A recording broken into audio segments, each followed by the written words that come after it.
Pengemudi yang ugal-ugalan melaju menerobos genangan air, membasahi seorang pria di trotoar. Bukannya marah, ia membuang puntung rokoknya yang sudah padam.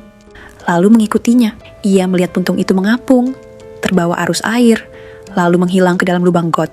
Melihat ke atas, ia menyadari saluran itu terhubung langsung ke bank terbesar di Argentina. Ia menelusuri saluran air hingga ke muaranya, lalu menoleh kembali ke arah bank. Dari situlah lahir ide senilai $20 juta.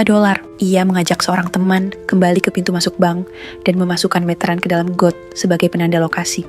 Kemudian, mereka masuk dari pintu keluar saluran, menelusuri kembali hingga menemukan tanda itu. Ia merekrut sekelompok orang bangkrut untuk mengeksekusi rencana ini. Langkah pertama, menggali terowongan.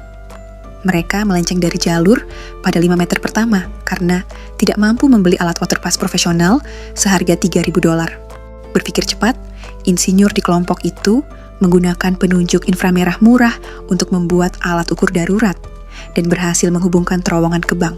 Langkah kedua, mereka menyerbu bank dengan senjata mainan yang dibeli secara daring dan menyandera semua orang.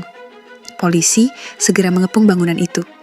Namun kelompok itu tetap tenang dan dengan sopan meminta petugas keamanan mengeluarkan peluru dari pistolnya, lalu membebaskannya. Bahkan, sebelum polisi memulai negosiasi, kelompok itu mulai melepaskan sandera setiap 10 menit, berhasil mengulur waktu. Langkah ketiga, brankas. Salah satu tim membobol brankas bawah tanah, menggeser lemari, dan bertemu dengan tim lain di dalam terowongan. Mereka memasang alat rakitan khusus untuk membobol 400 kotak penyimpanan satu persatu. Kotak pertama kosong. Kotak kedua berisi sekantong narkoba yang segera dikembalikan. Akhirnya, mereka berhasil mengangkut lebih dari $20 juta. Menyadari mereka sedang dipermainkan, polisi bersiap menerobos masuk. Namun, mereka dihentikan oleh sniper.